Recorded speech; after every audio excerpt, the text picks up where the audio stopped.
What's up, YouTube? It's your boy JB, and I am here for the week's hottest topic. I think this is number 9, if I'm not mistaken. It'll be correct in a title and in the description bar.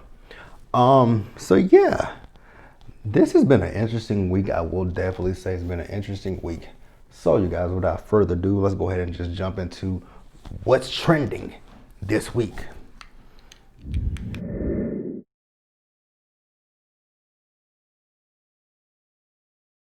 All right, you guys. So the first thing that I want to talk about, November, you guys, it is imperative that we get out there and vote in this election. It, like I said, imperative. We have to.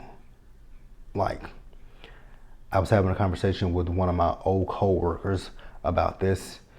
If we allow Jbsayzwhat to get a second term in office, he is going to destroy this country. Like, no, I mean, literally, he's going to destroy this country. Like, I actually, and it's so funny, like today, while I was working, because my computer for my work is right here in front of me, well, it's on the side of me. And I had a customer call in. Actually, no, I called him. And, you know, I was actually calling him about a claim. And he went off on a tangent about, you know, the choices that we have, they're not the best. And the funny thing was, he's a Trump supporter, and he called Trump an idiot. Because if you guys have not saw the latest tweet from Jbsayzwhat, he's scared, to be quite honest. Totally honest, he's terrified about losing this election. And then, you know, the guy also said that Joe Biden is senile. I'm so tired of people calling him senile. The old jokes, well, the old insults, it's overkill at this point. Like, if I want to say Joe Biden is, you know, senile, dementia, whatever. What is Jbsayzwhat? What is he? Besides a fucking idiot, what is he? But yeah, you know, he's back to what I was saying. His latest tweet is about the election, and more specifically, voting by mail. He's terrified of that. You know, in Texas, where I'm at, they actually shot that down, so we can't vote by mail here in Texas. So we actually have to go to the polls, which I'm cool with going to the polls. Actually, and honestly, if I have to put on a fucking hazmat suit, so be it. I'm going to be at that poll to cast my vote, and it's not going to be for Jbsayzwhat. But he's talking about, you know, this is going to be the biggest election fraud ever, and, you know, we should postpone the election. I think the fuck not. When are we going to postpone it to? No, thank you, sir. We will be in line, we will be voting, and hopefully we'll be voting you out of office. So yes, I will say once again, you guys, it is super imperative that we get out and vote. If we have to go in clusters, like grab your friends, grab your neighbors, whoever you have to grab them and say, hey, we're going to the polls and we're going to vote. You know, he's also upset about, you know, people talking about people don't like him. You've known that for the last 4 years that people don't like you. So why are you so surprised now? It's his attempt at trying to stay in office. I feel like everything he's doing is a half-assed attempt to stay in office. But like I said, once again, you guys, we have to get out there and vote for him. And also, I will say this once again, because I see people saying that they would vote for Kanye. You guys, don't vote for Kanye. He needs help, number one. And a vote for Kanye is literally just a vote for Trump. So once again, you guys, use your brain that the good Lord graciously gifted you with and vote in this election. I'm not going to tell you, honestly, I'm not going to tell you guys who to vote for. But, you know, whoever you vote for, that is something that you have to, you know, kind of deal with and live with, not me. I know who I'm voting for. It's not somebody that I would prefer to vote for, but nonetheless, I will be voting. So, yeah, make sure you're registered to vote. And if you got to go to early voting or election day, make sure you get out there and cast your vote for president. And that's it. And we're going to move on.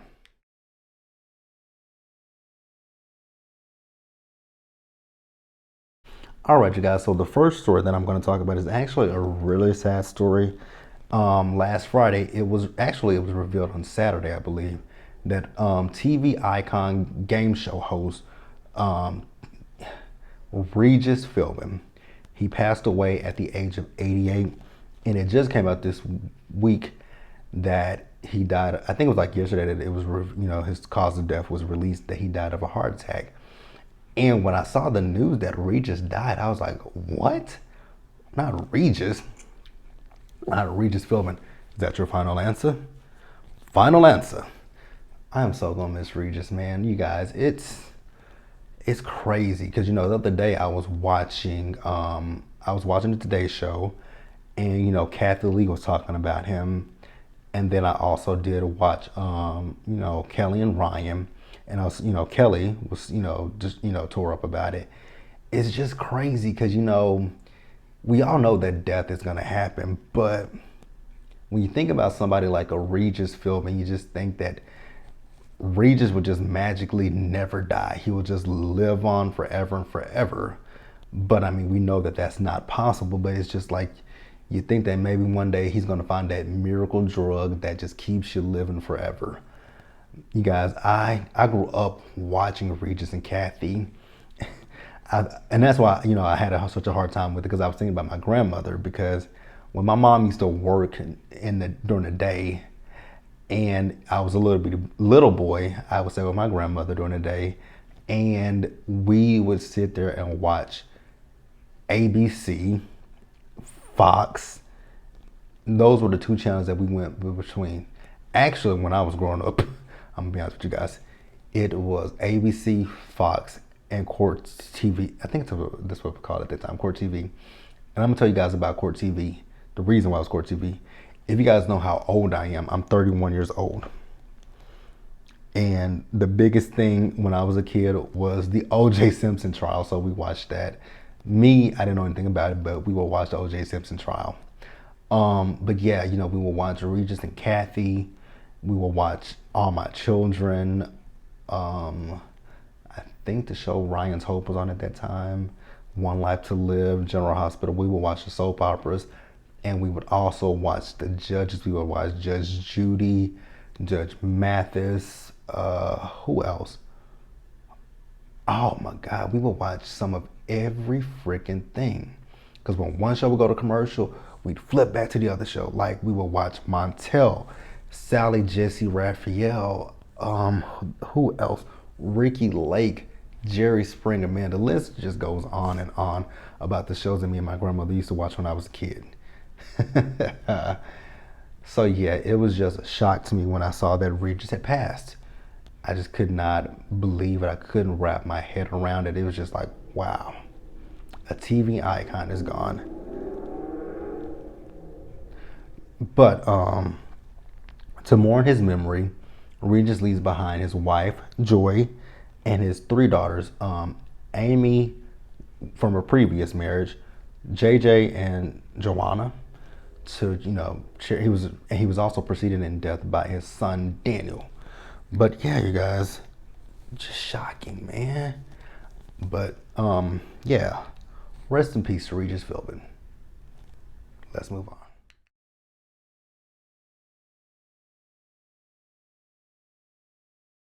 All right, you guys. So this next story is a rather interesting one.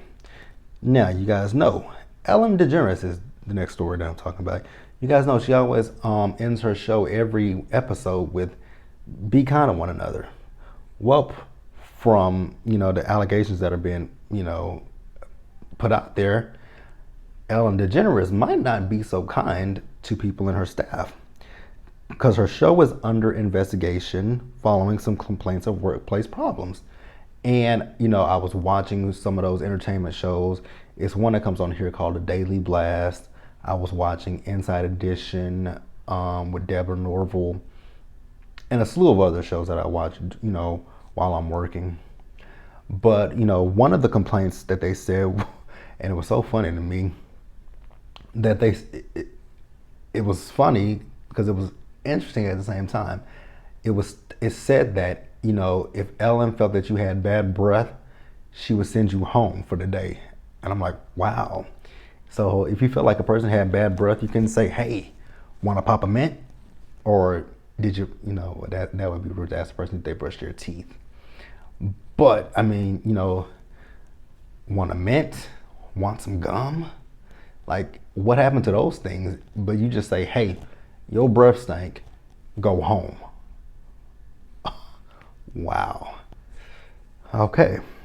And then another staffer, I think this is a former staffer. I think this is all coming from former staff.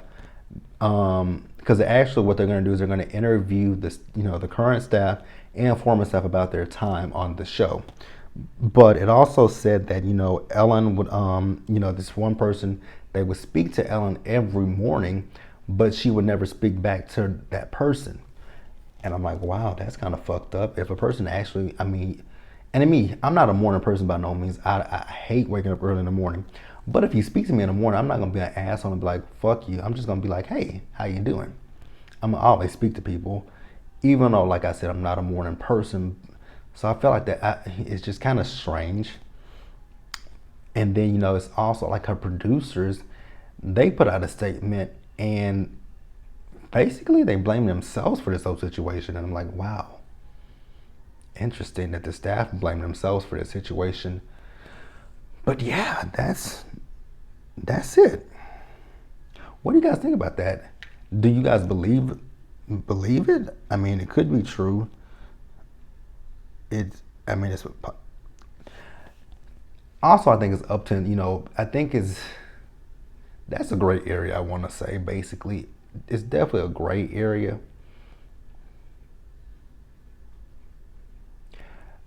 Because I know the person said that, she didn't speak to them, but I mean, there are signs of, you could do nonverbal communication, like you could do a head nod, you could give a person a smile.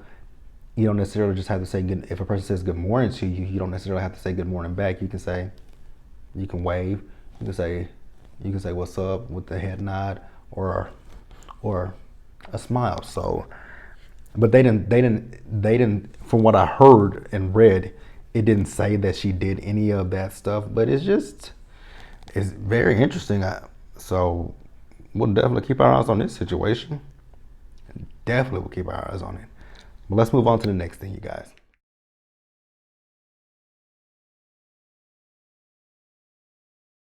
All right, you guys. So the Emmy nominations have come out. And this year for the Emmys, looks like they are including a lot of black people. I mean, on one side, I will say it's definitely a good thing to include us, but I also have a bit of a side eye for it, and I'm gonna explain to you guys why I have a sort of a side eye for it. I wonder if they're doing it, and I hope this is not the case because of because of social unrest and all that's going on in the world currently, like with the George Floyd situation and Breonna Taylor, whose killers are still walking around free. We're gonna put that out there. Breonna Taylor's killers are still free. They have not been arrested. No investigation. I don't know if nothing is being done to Breonna Taylor's killers. And I'm gonna say that one more time. Breonna Taylor's killers are still free. Nothing has been done to Breonna Taylor's killers. I think I might say that. I think I should say that one more time because I don't think anybody heard me. Breonna Taylor's killers, they are still free. They have not been arrested. Nothing has happened to them.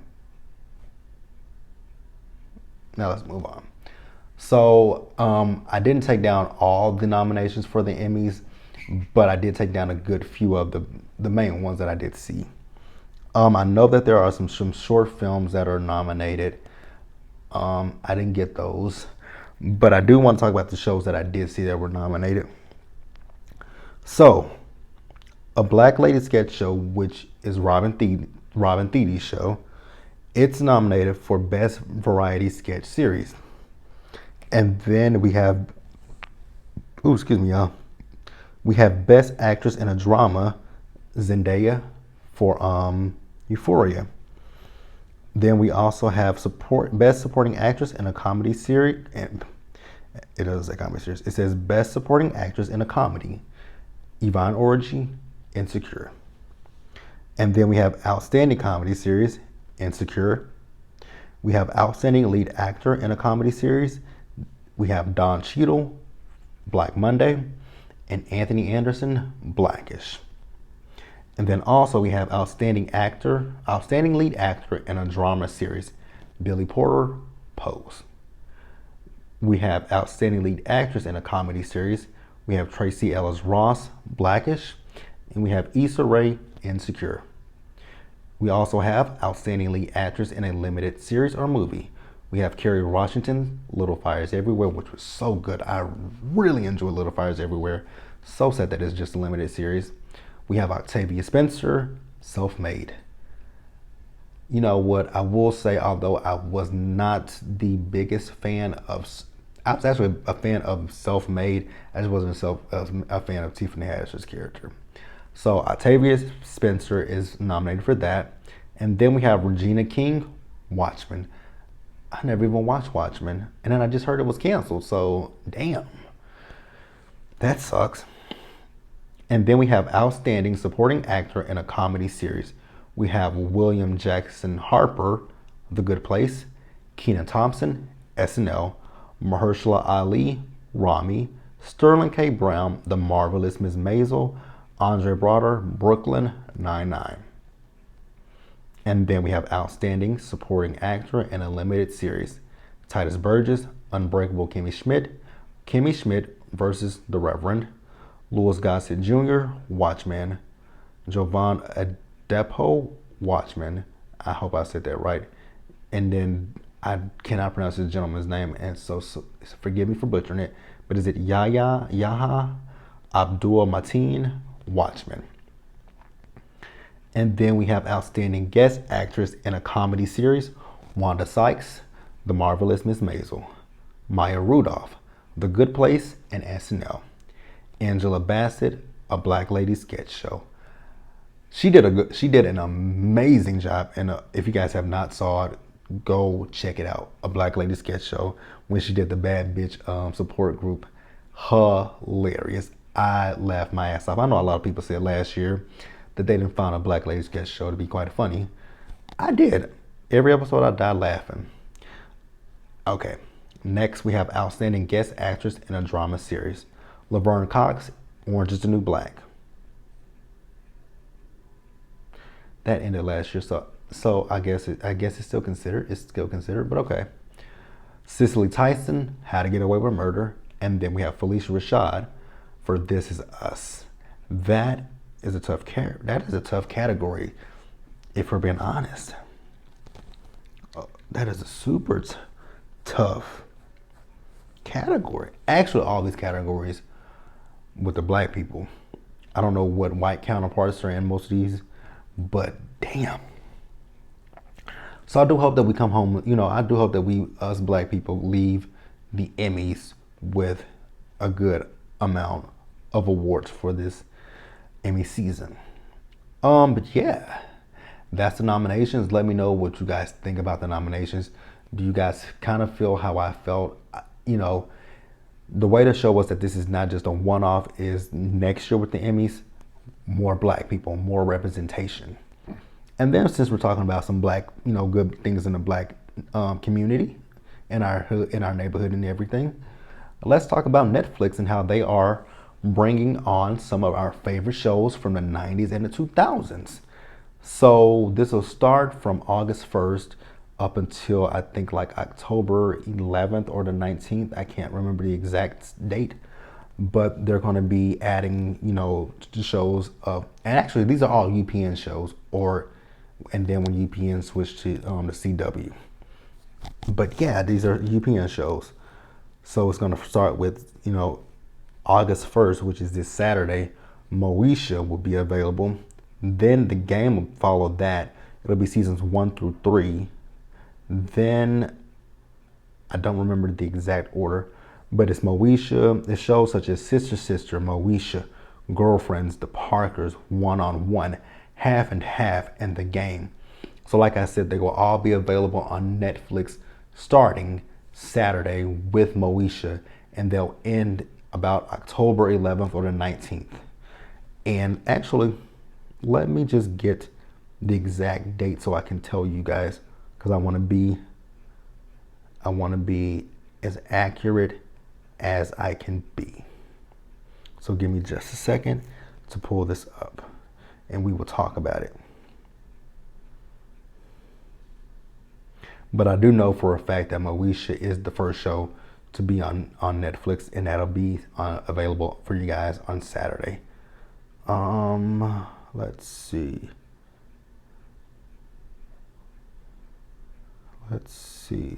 So yeah, I was correct. And I was right. So it's Moesha. She will be available on August 1st. The Game seasons 1 through 3 will be available on August the 15th. Sister Sister will be available on September 1st. Girlfriends will be available on September 11th. The Parkers, October 1st. Half and Half, October 15th. And One on One, October 15th. So, there we go. Let me know which shows you guys are most excited about. Let me know which shows you're going to be binge watching like it ain't shit.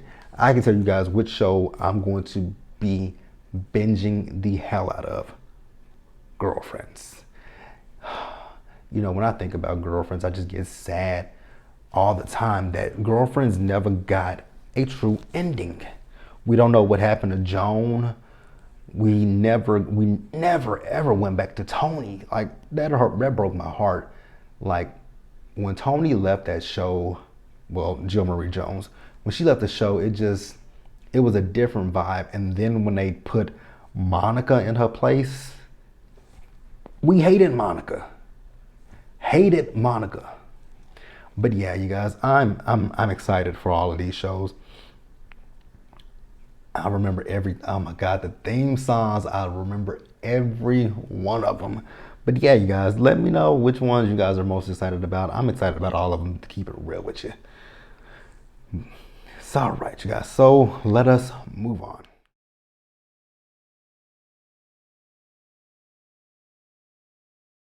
All right, you guys, and then let us talk about Megan Thee Stallion.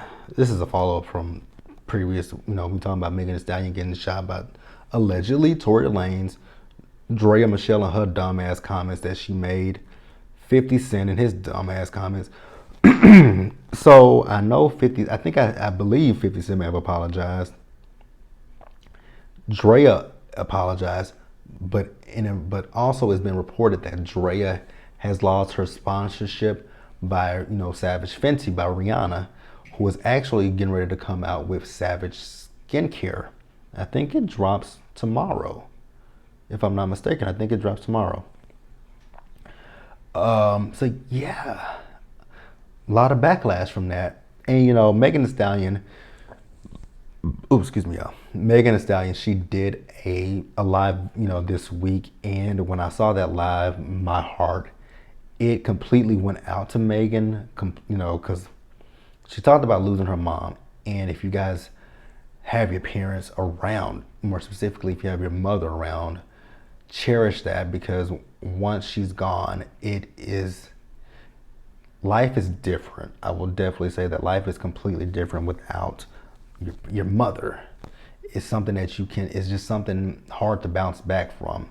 Like, my mom has been gone for 3 years, and it's just something that I still, I'm not in the same position that I was in when she died 3 years ago, but it hasn't gotten better, and it hasn't gotten worse either. So I understood where Megan was coming from, and honestly, all I want to do is just reach my arms out to Megan and just give her a hug, because you can see if you looked at the live, it's as if she wanted to cry, but she was like, keep it in. God, Megan, I wish the best for her. Like, I know what that feels like to lose your mother, and it just be you. Like, damn. So yeah, my heart definitely goes out to her in that situation. Now, speaking of Megan, I don't know who or why, just hilarious, felt the need to post that video on her Instagram. I don't know when she posted it, but it was a video where she's pretending to be her, Jess with the mess, and my news is real. So yeah, she posted that, and she's talking about she's making a joke of Megan getting shot. Talking about a dude when shoot you in the foot. Well, yes, he would. And the jokes that she put out, I was just like, I was cringing the whole time that she did it because I'm just like, this isn't cute, this isn't funny, and I don't know why you're doing it. And then she was talking about how Megan might have sounded when she got shot. I'm like, really? Now the funny thing is, and it's not, I'm not saying she was funny by no means. The funny thing about it is, just the day prior to it, she did Just With the Mess, and she was coming at 50 Cent and Cam for their comments about it, and she was coming down on them. But then a day or two later, you come out with this insensitive ass video. So you're no better than those two.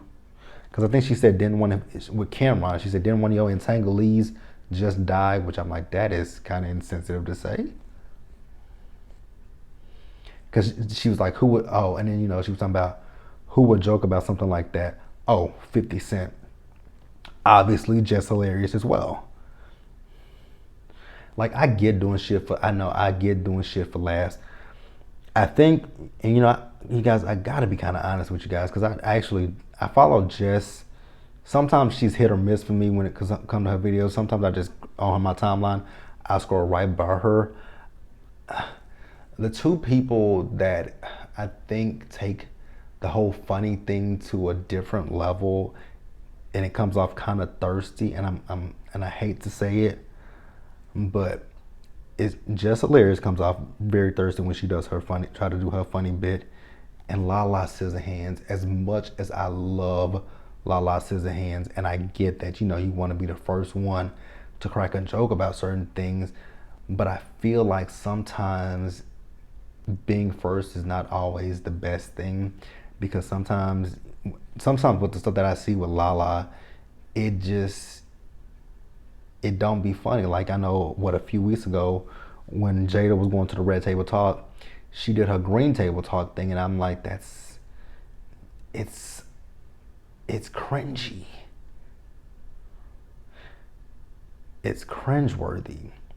Because comedians back in the day, I mean, when I was coming up, comedians didn't have social media, so they didn't do the things that these people do. They did their comedy on stage, and that was that. But I mean, different time, different age. That's it. Let's move on.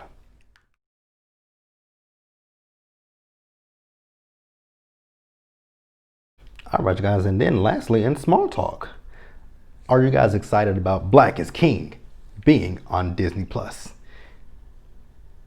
I am going to do a reaction to Black is King.